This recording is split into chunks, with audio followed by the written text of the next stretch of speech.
Can everyone hear me? Hi, everyone. Thank you for coming. My name is Molly Rollins. I'm the Director of Communications and Marketing with the Northern Texas PGA. Tony, thank you for being here today. We appreciate you being in the championship as well, so glad to have you here. I appreciate it. It's an honor. It's been a long time since I played in the Texas State Open, and have it in Tyler. Hear a lot of great things about, so I'm excited. Yeah, great. What I'm going to do, Tony, is I'll start with a couple of questions, and then we'll open it up to the floor. And then we'll probably do a couple of stand-ups here by the Centra board, if you don't mind. A brief bio on Tony, if he really needs it.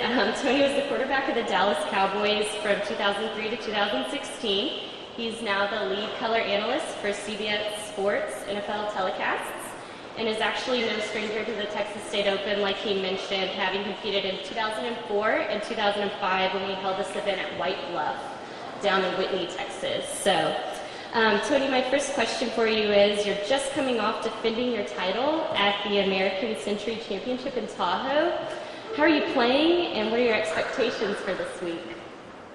I've been playing pretty good the last month. I think I've, just, without getting too technical, but just figured a few things out, sequencing that have helped me just to be more consistent day to day and week to week. So it's kind of shown a little bit here in some of the tournaments I've played in recently, and I'm excited to go out and compete against some of the best players around, and I think it'll be a fun challenge. Great. And you've played in 3 PGA Tour events, so speaking of great competition there, most recently the AT&T Byron Nelson. Mm-hmm. What was it like playing your hometown PGA Tour event, and what did you learn competing at that high level? Well, when you play in those events,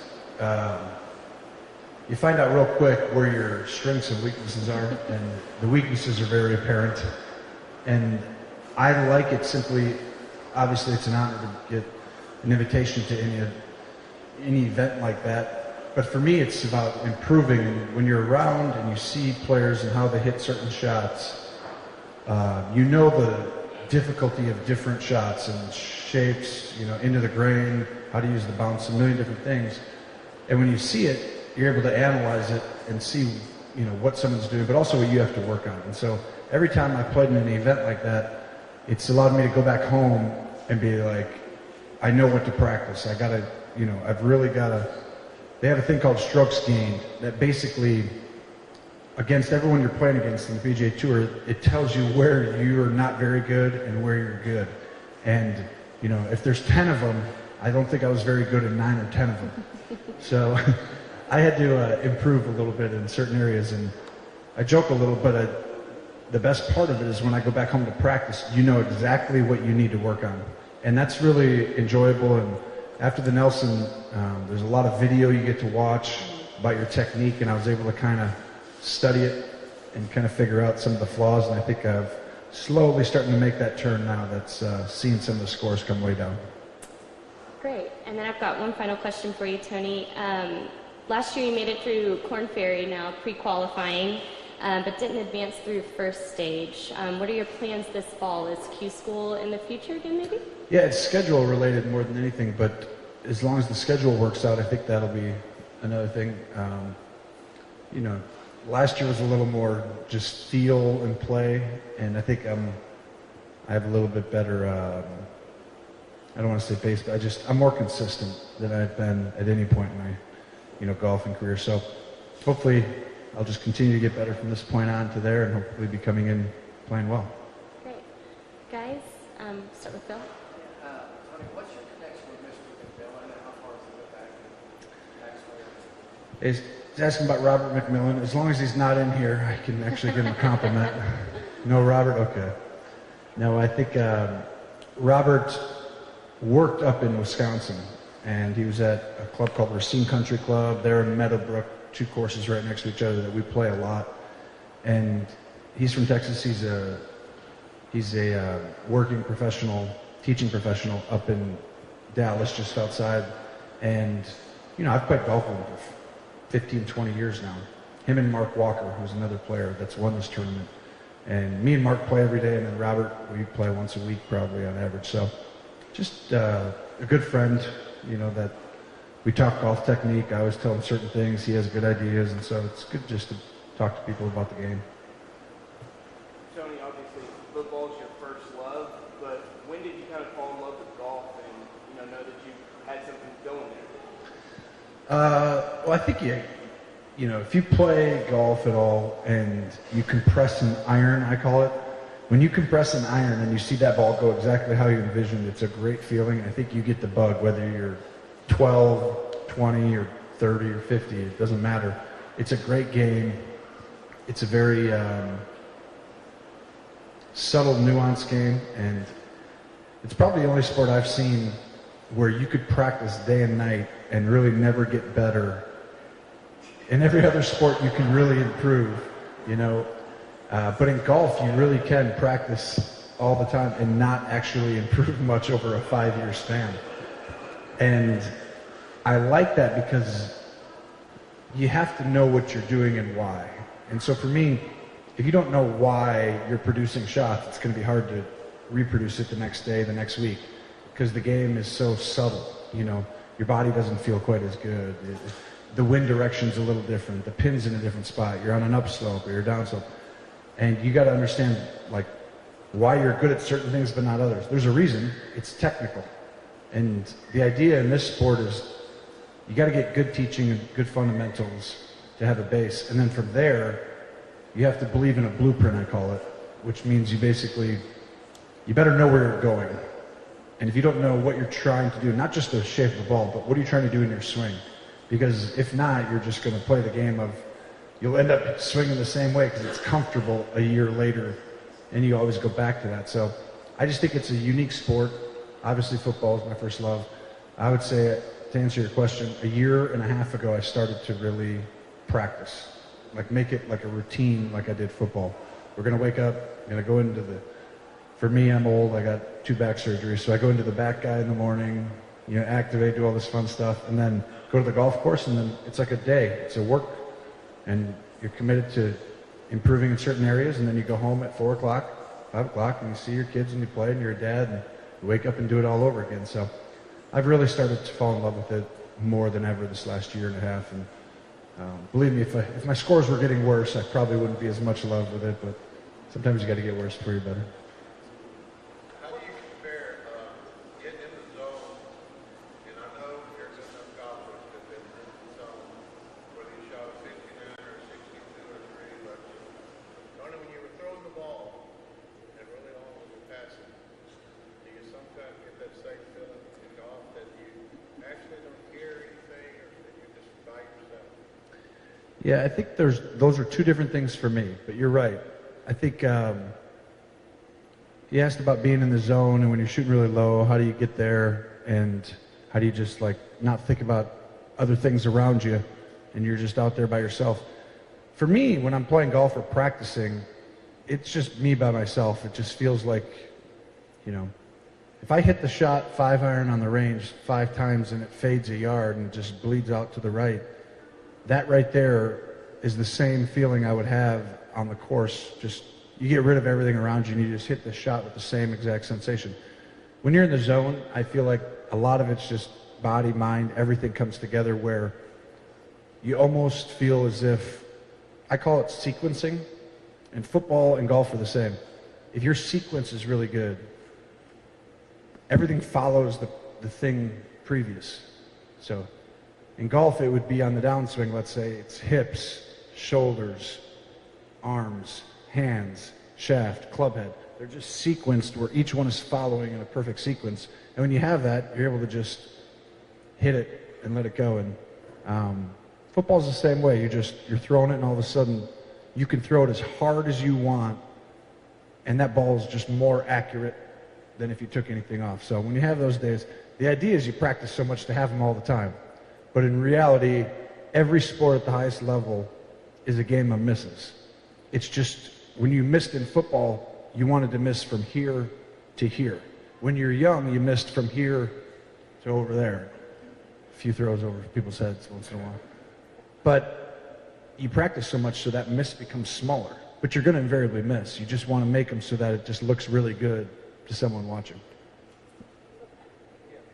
Tony, I was just thinking what to ask you, and I wrote down Don Meredith, Eddie LeBaron, Craig Norton, Roger Staubach, Danny White, Troy Aikman, Drew Bledsoe, Tony Romo. What's it like to be quarterback for the Dallas Cowboys, and what's your life like now compared to that? It's pretty normal. You know, the funny part is, it's a great question, and when you're a kid, you always want to, you know, for me, I wanted to play sports. I didn't know it. For me, it was basketball when I was a kid. But as you grow up, I mean, you're not really thinking like you're going to be in a position to be like in a group like that. But it doesn't just happen. There's really two stages that happen. One, you're just trying to make the team, be in the NFL, get there, but you're practicing so hard on your own. You don't have to go through the Sundays of winning and losing and go through, you stay, you're good, you're terrible, you help the team win, we got to replace you, you got all the stuff that comes with when you're actually the quarterback. So when I was young, by not playing, I got to just concentrate on myself, almost like golf, where it's like I can just go out on the range, there's no expectations. You can just play and just keep improving and keep getting better. And all of a sudden, one day you're just trying to make the team. Then the next year, you're trying to be the backup. And then the next year, you're trying to hopefully be a starter in the NFL. And you really don't know how good you are. You're just practicing and playing and getting better. You think you're pretty good, but you have to prove it to yourself. And then when you get put in a game, and all of a sudden you play well, it's like, oh, I guess I can play this game and be pretty good. And that's the part of it that doesn't happen overnight. It all was a progression where it's like you're nobody, no one cared, and then all of a sudden you're kind of on the team, and then people from your hometown kind of like you. No one in Dallas cares, or in Tyler. And then all of a sudden you're a backup who's showing some flashes, and people are like, oh, I like him, he's great. And then you're the starter, and now the hopes and dreams of every fan rides and dies each Sunday. And that's when your life changes like almost overnight. When you're the quarterback, all of a sudden, now everything is, it's just more important to everybody that you know. Whether you want to say it or not, it's just the feeling of you get it from people, and in a good way, it just makes you, you know, I always cared the same amount, but if for some people, I feel like that's what, you know, allows them to maybe work harder or do whatever a little more, and then, but life is a progression. I just feel like it's gotten to the point for me where it's just, each step just, you'd move up a ladder, and then all of a sudden you get going, and then you're just there, and it's life, and it feels normal. Like, I know this sounds silly, but it's like you never thought about this when you were a kid. Anybody would want to sit and listen to you talk. I mean, it just seems silly. You're just trying to play a sport and be good at it, and then one day you're there, and it's nice, and you feel honored and humbled that people care about you or root for you and won't, you know, like anything you have to say, I guess. And now it just feels kind of normal, so it feels like a normal part of life, I guess. Tony, you got a good thing going with you in the announce booth after you hung up the cleats, but is this golf thing just something you just want to do as a hobby in the pastime outside of the football season, or, you know, if it came up where you could be on tour, would you leave the announce booth and go full-time PGA? Yeah, I learned a while ago as the quarterback, we don't deal in hypotheticals. They never help the football team at all. Hypothetically, I'd like to. For me, the expectations in golf are similar to what they were in football when I was young. Let's just keep getting better. Like, you don't know how good you're going to be. Like, in golf, the easy way to relate to where your ceiling could be, I guess you could say, is your swing speed, your club head speed, your ball speed. And so if you have a very low ball speed or swing speed, it's much tougher to compete with some of the top players, you know, in the world. I have a high swing speed and club head speed, so the ceiling, you think, through technique and improvement, gives you a chance when you're playing good. But there is no like end game there as far as that. I love announcing. I love the game of football. I love just the chess game that's played out each week that I feel like not everyone knows about, and I enjoy trying to explain it. All right, we'll do one more question with Phil. What are your thoughts on the local kid here, Patrick Mahomes? Yeah. Yeah, it's about Patrick Mahomes, and I tell you guys, he's probably your adopted son around here a little bit. But he's one of the best things, the way I can describe him is he's one of the best things to happen to the NFL in a long time. And I mean that for multiple reasons. One, I think everyone can see his talent, his ability. It's rare. It really is special. But also just him as a person and the kid. So your adopted son, I mean, you guys raised him the right way.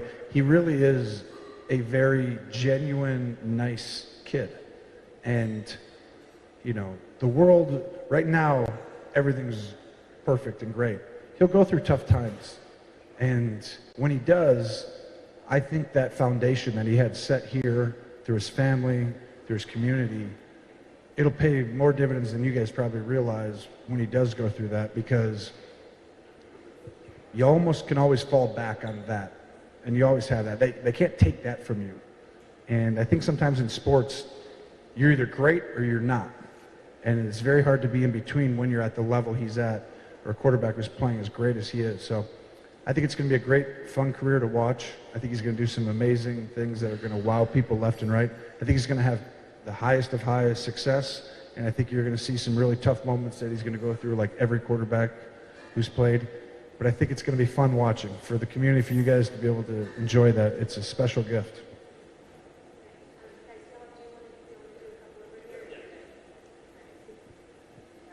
All right, good.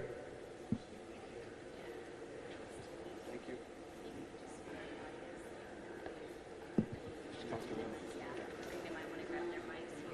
Just do 2 more. I'll watch the time. Do a couple more. Yeah.